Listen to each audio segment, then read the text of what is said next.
The first strange thing was the door. It slammed shut behind us with a violence that felt deliberate. My pulse spiked instantly, the kind of jolt you get when you nearly drop something fragile.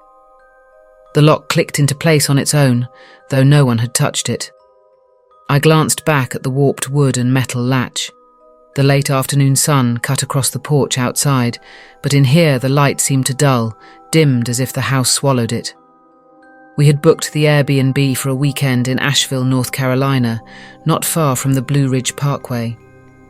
It was the kind of rental that looked rustic in photos, a 2-story log house from the 1970s, with stone chimney, wraparound porch, and enough space for the 6 of us to spread out.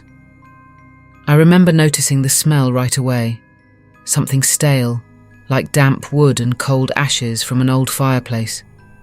I carried my bag up the narrow stairs, each step groaning as though the wood might split beneath me. The others fanned out through the house, claiming rooms. My skin prickled with an unease I couldn't explain. The air was still, yet the curtains stirred faintly, as though brushed by invisible hands. I dropped my bag onto the bed in the upstairs room and froze. In the silence I heard movement below, footsteps pacing the floorboards, slow and steady. They were heavy, deliberate, nothing like the shuffling of my friends. For a second, I thought someone else had entered the house. Then came the sound of something sliding across the living room floor. Not a stumble, not an accident, but the dragging scrape of wood on wood, long and grinding. My heart thumped as I backed to the doorway, straining to hear. It stopped as soon as I leaned out to look. Downstairs, the others had gone still too. I could feel their unease without needing to see them. The tension in the air thickened, making every breath feel heavier. I descended the stairs cautiously.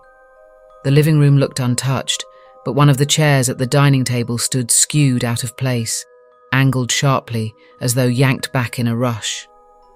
My eyes swept the floor.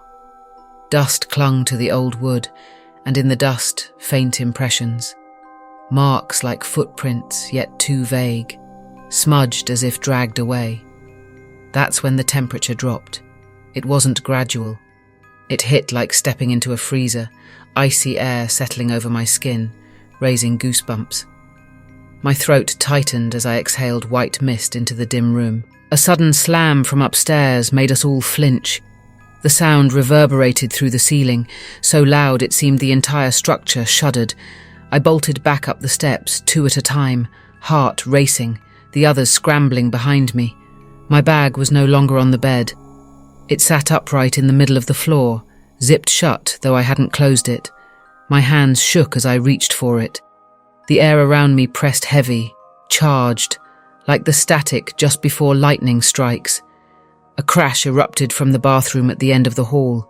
I staggered toward it, each step sinking in dread. The door stood wide open.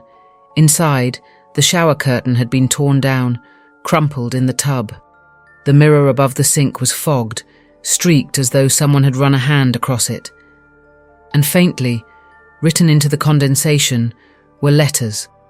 Illegible, smeared halfway through, but clearly intentional. My chest tightened. I stumbled back, pulse hammering, ears ringing. From below came the deep groan of the front door opening again, though we had heard it slam shut and lock.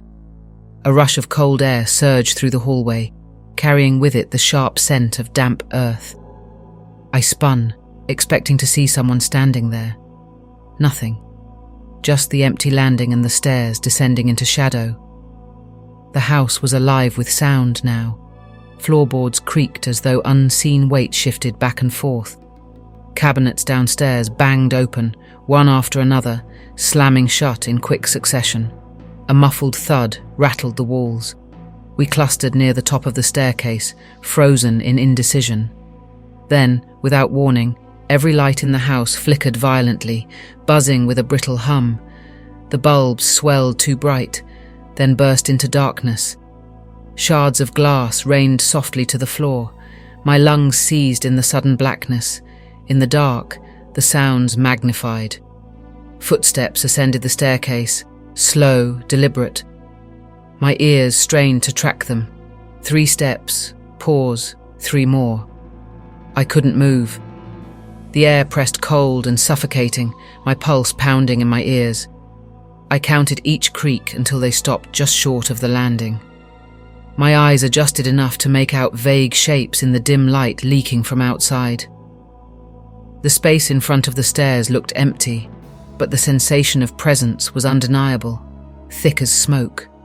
Every instinct screamed at me to run, but my legs wouldn't obey.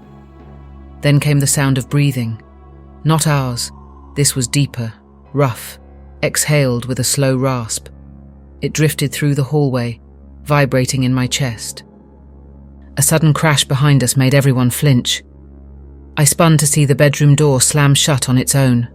Then another, each one slamming harder, faster, until the hallway reverberated like a drumline. The walls trembled with the force. Adrenaline finally broke through the paralysis. We bolted down the stairs, stumbling in the dark, glass crunching underfoot. The living room was chaos, furniture dragged out of place, cushions scattered. One of the dining chairs toppled sideways. The front door stood open again, blackness yawning beyond the porch. But as we lunged toward it, it slammed shut so violently the frame splintered. The lock twisted into place with a metallic click. I grabbed the handle, yanking, pulling, but it wouldn't budge. My breath came ragged, panic spiking as the air grew colder still. Then, as suddenly as it began, silence. The house held its breath. No footsteps, no slamming, no scraping, just the ringing quiet of aftermath. My chest heaved as I listened, every nerve straining.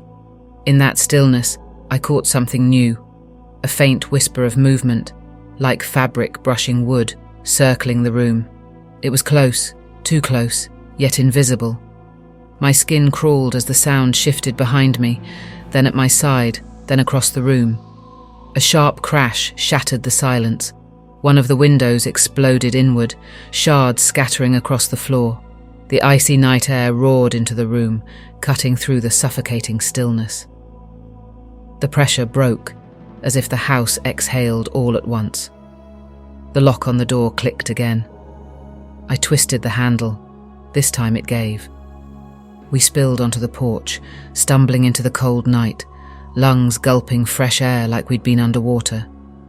Behind us, the house loomed dark, its windows blank and empty. The silence outside was complete. No wind, no insects, no sound from the trees.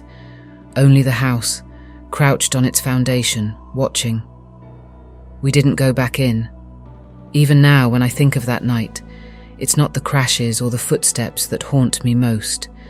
It's the silence after, the feeling of something circling unseen, brushing close enough to touch, waiting for us to break.